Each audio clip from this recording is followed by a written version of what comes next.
In the quiet English countryside, nestled between gnarled trees and shrouded in perpetual fog, stood Greer House, an abandoned Victorian mansion untouched by time or trespassers.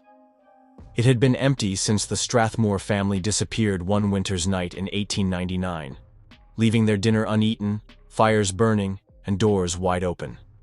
Rumors claimed the family had been taken by the house itself.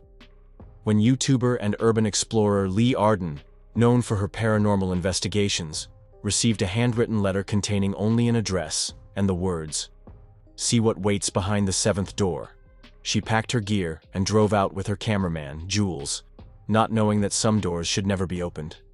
Leigh and Jules arrive at Greer House at dusk. The house appears weathered, yet preserved, as though time has held its breath around it.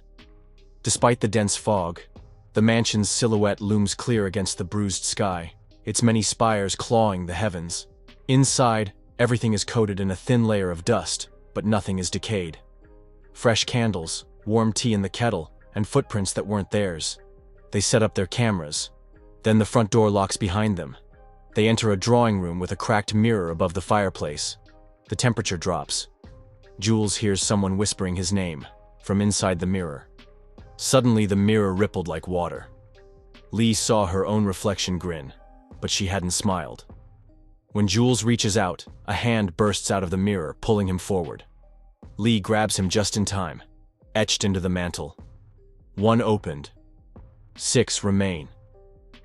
They pass into a child's nursery, perfectly preserved with broken dolls and a dusty crib. But a haunting choir of children's voices begins to hum an unrecognizable lullaby. Leigh notices the wallpaper shifts with the music, faces forming in the floral print, screaming silently. The music builds until the dolls' mouths open wide, and one doll slowly turns its head toward them. They flee the room, etched on the crib in old blood. 2 opened. 5 remain. This room is a dark parlor with rusted manacles hanging from the ceiling. Suddenly, the door slams. Jules is flung across the room and shackled midair. A figure made entirely of rusty chains and hooks slithers from the shadows. Its eyes are sockets filled with nails, and it speaks with voices layered atop one another, as if 1,000 people are screaming at once. Leigh uses her camera's flash to blind it temporarily, freeing Jules. They run. Carved into the wall in nails. 3 opened. 4 remain. They enter a room with no doors, only a grandfather clock ticking backwards. A younger version of Jules is sitting at the table, dead. Every 60 seconds, time resets. Jules walks in, sits, and dies again, choking, bleeding, burning.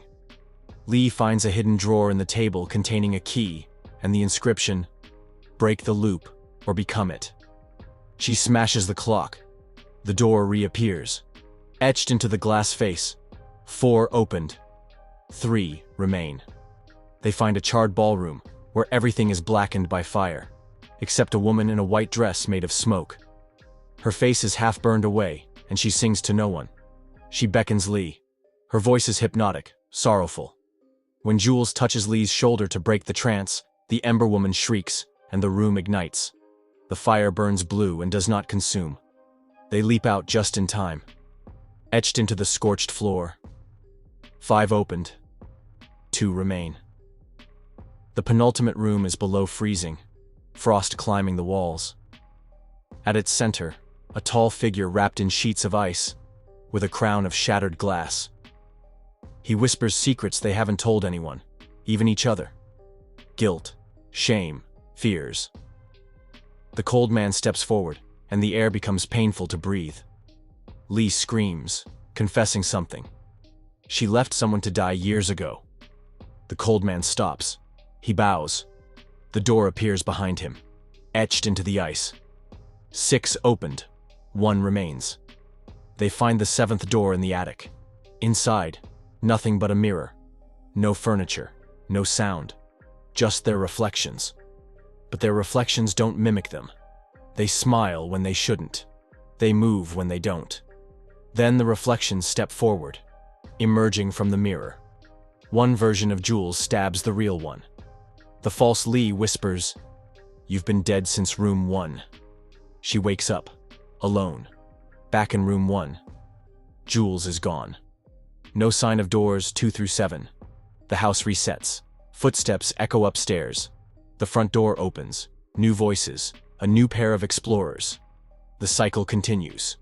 Later, viewers find the uploaded footage. Unedited. No voiceovers. No commentary. Just raw horror. The video ends with a static frame. You watched it. Now you've seen behind the 7th door. Then their screen flickers.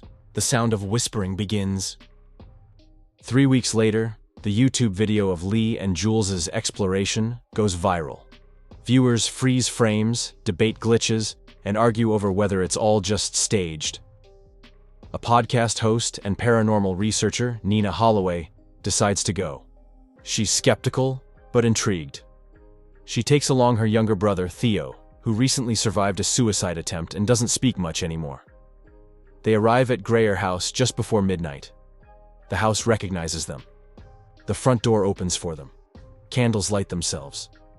They step inside, and the door slams shut. Somewhere deep within the house, in room 1, where the mirror still hangs, Leigh awakens. Her body is in the same position she remembers when she escaped, but everything is off. Time loops endlessly. Clocks spin. The windows show black voids instead of the countryside. She finds a mirror in every room she enters, and inside each mirror is a different version of herself. Alive, dead, insane, burning, frozen, grinning, or pregnant with something that isn't human. And now she hears whispering again. But this time it says, "You were never the guest. You are the 7th door." Nina and Theo pass through the first room, where the mirror lies shattered on the ground, and a note written in blood reads, "The door is not a door, it's a person."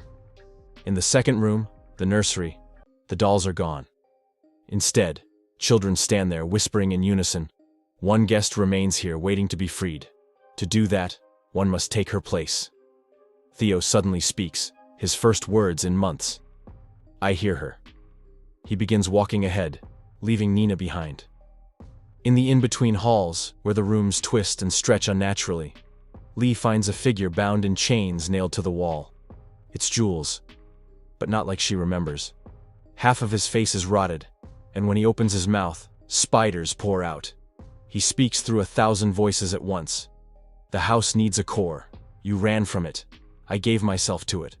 One of us must stay. Forever." Then he shudders and begins melting, turning into tar.